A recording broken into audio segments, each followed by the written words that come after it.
Stop blaming water. This is why you're waking up at 2 a.m. You turn off the lights, fluff your pillow, and sink into bed hoping, maybe tonight, you'll sleep straight through. But like clockwork, your eyes open, it's 2 a.m. again. That same relentless pressure in your lower belly builds, pulling you from your rest and dragging you toward the bathroom in the dark. You tell yourself it's normal. It's just part of getting older, you whisper. Or maybe it was that small glass of water before bed. But what if the real reason you're waking up had nothing to do with water or age? What if the issue isn't what's going into your body, but how your body is being managed while you sleep? You see, your bladder isn't the villain here. It's just the messenger. The real trouble often starts hours earlier. Quiet, invisible shifts in how your body handles gravity, fluid, heat, and pressure. In this video, we're going to walk through 3 surprising mistakes that quietly sabotage your sleep. These aren't about fancy supplements or strict routines. They're simple, fixable oversights, seen time and again in folks over 60. And what is the #1 mistake on our list? It's one that almost no one talks about, but once you fix it, your nights can change for good. Before we begin, don't forget to hit like and subscribe to support the channel. Every tip we share is based on real, trusted medical research. All the original scientific sources are listed below in the description. Now, let's start with mistake #1. The bedroom is too hot or too cold. Sometimes, the real reason you're waking up at 2 a.m. is your thermostat. As we grow older, our bodies become more sensitive to the environment, especially at night. Let's start with heat. In 2022, a team of researchers led by Yan published a study in Indoor Air, titled Experimental Study of the Negative Effects of Raised Bedroom Temperature and Reduced Ventilation on the Sleep Quality of Elderly Subjects. They asked people over 65 to sleep in rooms set at 27 degrees Celsius, 81 degrees Fahrenheit, and 30 degrees Celsius, 86 degrees Fahrenheit. Just a 3-degree difference, barely noticeable for many, turned out to be enough to shorten total sleep time by over 26 minutes, reduce REM sleep, and increase nighttime awakenings. What's more, when ventilation was poor, when the air felt heavy or stale, their sympathetic nervous system stayed active, their skin temperature rose, and blood pressure shifted more drastically between bedtime and morning. The ceiling fan wasn't enough. Without fresh air moving through the room, their bodies couldn't relax. This isn't just about comfort, it's about biology. During healthy sleep, your core body temperature drops slightly.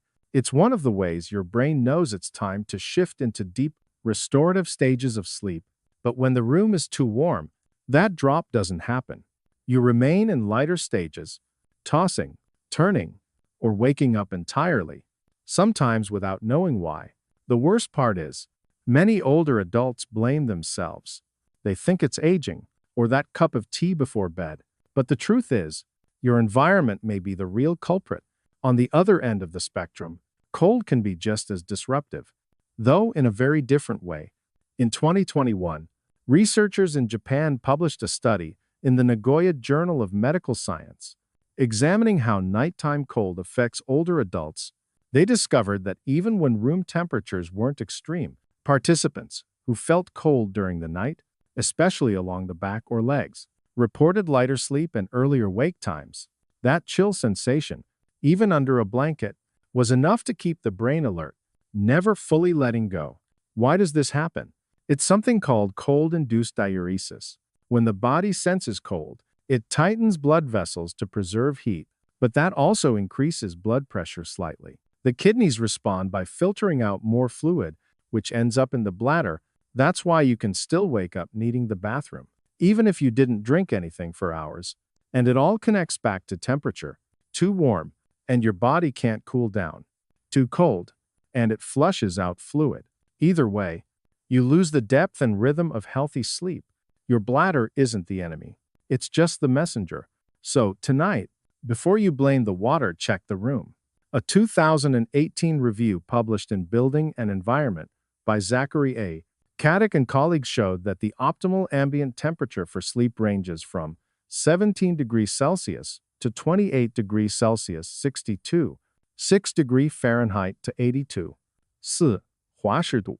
Depending on humidity and bedding, when the room falls within this range, especially with 40 to 60% relative humidity, the body finds it easier to regulate its core temperature, allowing deeper, more restorative sleep. So tonight, aim for a bedroom that's cool, quiet, and well ventilated, because when the air is right and your body can finally let go, you don't wake up at 2 a.m. You wake up when you're ready, fully rested. Mistake 2. Late dinner and diuretic foods. Many people blame water or aging for those nightly bathroom trips, but the real trigger could be your dinner, both the time and what's on your plate. But the surprise, it's not the water, it's your dinner. In 2021, Dr. Nara Aline Costa and her team published a study in Nutrition called Meal Timing and Frequency Implications in the Development and Prognosis of Chronic Kidney Disease. They found that eating late at night, especially after 8 p.m., puts your kidneys to work overtime when they should be resting. At night, your body slows everything down to prepare for repair. But a late meal kicks your digestive and filtration systems back into gear, disrupting your internal balance. That extra effort by your kidneys increases urine production, which is why your bladder calls out when you should be deep asleep. And over time, this hidden strain can raise nighttime blood pressure and worsen kidney function, especially dangerous in older adults. And it's not just when you eat, it's what you eat. 2. A 2023 review in Nutrients, Sleep and Nutrition, a review of the interplay between eating and sleeping patterns, showed that late-night meals high in refined carbs or natural diuretics can create a double burden. First, high-carb foods raise your blood sugar, and during the night, your kidneys act fast to flush that sugar out, a process called glucose-driven diuresis. That means more urine, even if you didn't drink much. Second, foods like celery, watermelon, or herbal teas act as natural diuretics. They pull even more water through your kidneys. So by the time 2 a.m. rolls around, your bladder is full, not because of your water bottle, but because of your dinner plate. Even deeper, these foods quietly disrupt your sleep hormones. Normally, melatonin rises after dark to help you sleep, and cortisol drops to help you relax. But eating late, especially if it's sugary or heavy, sends mixed signals to your brain. The Nutrients Review explains that digestion delays melatonin release and keeps cortisol levels higher. The result, even if you stay in bed, your sleep becomes light and broken. You may not notice it right away, but over time, that shallow rest leaves you groggy, tense, and more prone to nighttime waking. For older adults, this becomes even more critical. In 2022, a study in Jordan examined meal timing in adults. Over 50%. It found that those who ate after 8 p.m. had significantly higher nighttime blood pressure, even when eating the same calories. That pressure, combined with kidney overload and poor sleep quality, creates the perfect storm for fatigue and cardiovascular strain. But here's the good news. Fixing it is simple. Try eating dinner at least 3 hours before bedtime. Choose lighter, protein-rich foods over starchy or watery ones late at night. If you're still a little hungry later, a small handful of nuts or a slice of cheese is better than fruit or tea. You don't need to give up your favorite foods, just shift the timing, and your sleep may transform. Mistake 3. Drinking water within 3 hours before bed. Drinking water too close to bedtime doesn't give your body time to filter and balance fluids. Instead, it puts your kidneys and bladder on the night shift, just as the rest of you is trying to sleep. In a healthy young body, the kidneys slow down naturally at night.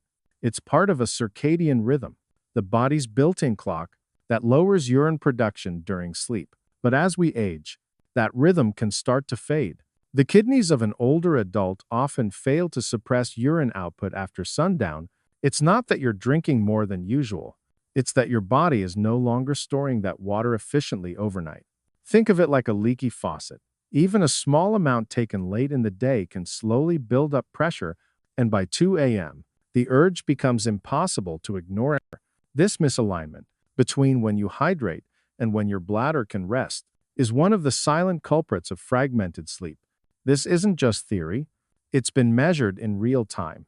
In a 2021 study led by Emily Wong, titled Behavioral Correlates of Nocturia in Older Adults Using Wearable Sensors and published in NPJ Digital Medicine, researchers used motion trackers, heart rate monitors, and light sensors to observe 241 seniors in their natural sleep environment. What they discovered was striking. Late evening water intake, especially within 3 hours before sleep, was strongly linked to nocturia, the frequent need to urinate at night. Importantly, this wasn't based on self-reported surveys, but on objective, minute-by-minute, physiological tracking. Participants who drank water after 8 p.m. were significantly more likely to experience sleep interruptions between 1 o'clock and 3 a.m. And these interruptions weren't just minor disturbances. They often pulled individuals out of deep REM cycles, the very stage needed for memory consolidation, tissue repair, and hormonal balance.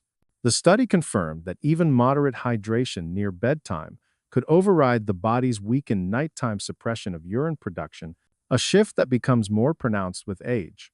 You know the feeling.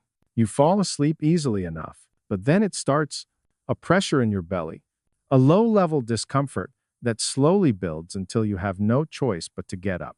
You shuffle to the bathroom, trying not to wake fully, but by the time you return to bed, the spell is broken. And the cost isn't just fatigue the next day. Over time, these small interruptions chip away at your brain's ability to reset your mood, your blood pressure, and even your balance. That's why so many older adults report waking tired, even after 7 or 8 hours in bed. The good news is, this is a simple fix. Start by front-loading your hydration. Drink more water earlier in the day, especially between breakfast and dinner. After 7 p.m., taper off. By 8 o'clock or 8:30 p.m., aim to stop all major fluid intake. If you take nighttime medications, use just a few small sips to swallow them. And if your mouth feels dry, try rinsing instead of drinking. This habit, what some sleep specialists call the 180-minute buffer, gives your kidneys enough time to process excess water so your bladder can finally rest when you do. Thank you for spending your time with me today. I hope the insights we've explored help you move toward deeper, the insights, more peaceful sleep. Remember, even small changes in your evening routine can bring big improvements in how you feel each morning. Your health is worth protecting, and your rest is worth reclaiming. If today's message resonated with you, I'd love to hear your thoughts in the comments. Wishing you a night of calm dreams and a morning full of steady energy. Take care of yourself, and as always, thank you for being here. Thank you for listening.